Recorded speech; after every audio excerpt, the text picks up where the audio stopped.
Triste nouvelle. La journaliste Clémentine Vergniaud est décédée à l'âge de 31 ans samedi 23 décembre. Elle souffrait depuis plus d'un an d'un cancer rare et incurable. Avant de mourir, la jeune femme a tout de même eu le temps de passer un grand cap, celui de se marier à son compagnon, dans sa chambre d'hôpital. La suite après la publicité. La nouvelle est tombée samedi soir. Clémentine Vergniaud est malheureusement décédée des suites d'un cancer rare et agressif, un cholangiocarcinome. La journaliste de France Info était âgée de 31 ans et se battait contre la maladie depuis 1 an et demi déjà. Clémentine a fait preuve d'un courage incroyable, d'une détermination sans faille et d'une immense joie de vivre.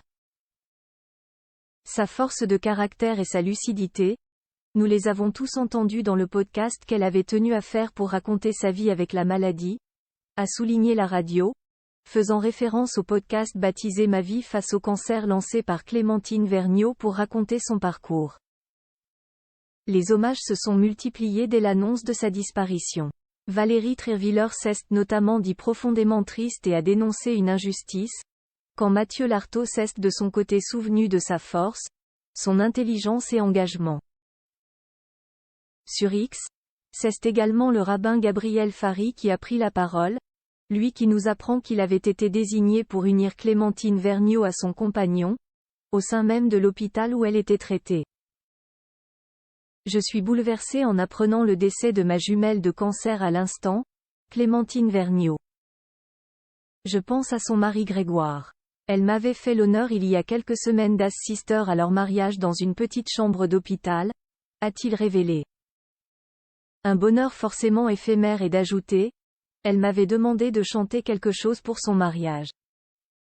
La si belle vision d'un bonheur qui ne serait que forcément éphémère et, qui me ramenait à ma propre maladie faisait que j'avais la gorge nouée, alors j'aille parler, c'est tout ce que je parvenais à faire. Gabriel Fary a conclu en confiant pleurer un départ si précoce et la jeune femme si courageuse qui n'aura cessé de se battre. Puisses-tu reposer en paix petit oiseau, lui a-t-il souhaité enfin. La journaliste avait frôlé la mort quelques semaines avant. La santé de Clémentine Vergniaud s'était dégradée au mois d'octobre dernier comme elle l'avouait après quelques semaines de silence. Je n'étais tout simplement pas en capacité de vous répondre. Pour faire court, et parce que pour l'instant je n'ai pas envie de rentrer dans les détails, sachez simplement que j'ai eu un très gros problème de santé et que j'ai frôlé la mort. Aujourd'hui je récupère doucement. Merci pour tous vos messages. Je ne serai sûrement pas en mesure de répondre à tout le monde mais promis je vous lirai. Expliquait-elle. La suite après la publicité. La suite après la publicité.